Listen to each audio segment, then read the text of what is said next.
Welcome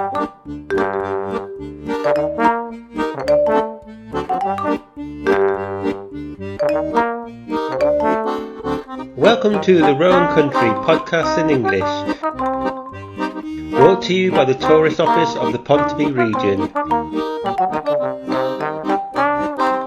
Today, Sharon is going to tell us about Pontivy Station.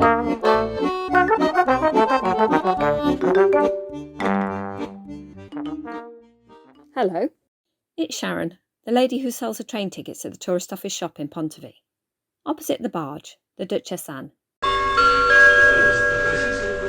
Back again. She who failed to notice the castle in Pontivy on several visits, but that's old news. Now talking about another one of Pontivy's hidden gems. It's the railway station. But this time, I think anyone could be forgiven for missing it. You might not even realise that there is a station, as at the moment no passenger trains run from Pontivy. And it's tucked away off the main road, and not far from the attention-grabbing and impressively large Napoleonic Church of St. Joseph.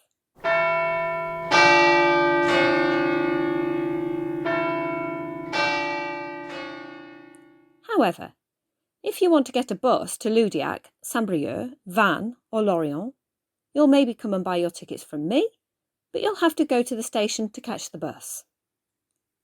So, no passenger trains at the moment. It was in 1987 that the last train ran from Pontivy to Saint-Brieuc, and 1949 signalled the end of passenger services to Auray. But freight trains do still pass through, and the station stayed open for the sale of train and bus tickets until early 2014, when flooding caused the ceiling to collapse. SNCF decided that the repair was too costly and put it up for sale. But it was the station's saviour. Or at least someone appeared on the scene who would be. The man who bought the station, Jean-Philippe Van Valleghem, is a real rail enthusiast and dreams of the day when the station is brought back to its former glory. Well, he's doing more than dreaming actually.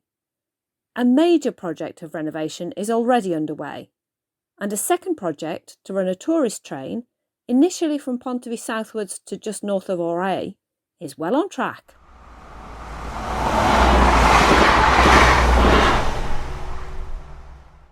It was Napoleon III who ruled when the first trains from Pontivy started running.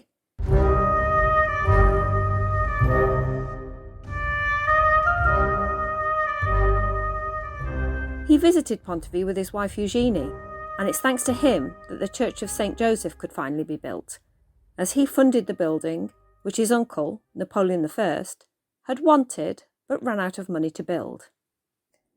How exciting to think that trains will soon run again from Pontivy, or Napoleonville, as the town was called when the first trains ran in December 1864, between Auray and Pontivy.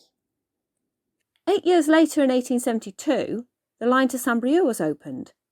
So who knows what might be achieved in the future? Central Brittany once again linked to the rail services that run all around the Brittany coast, from Rennes to Brest and Quimper.